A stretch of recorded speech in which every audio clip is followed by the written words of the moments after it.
پاکستانیوں کہا جاتا ہے کہ خواجہ آصف بڑی سخت باتیں کرتے ہیں، وہ مناسب آدمی نہیں ہیں۔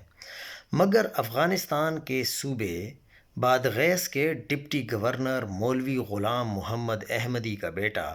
پاکستان میں دہشت گردوں کے ساتھ مل کر پاکستانی سیکیورٹی فورسز سے لڑنے آ جائے اور پھر مارا جائے تو کیا یہ ٹھیک ہے؟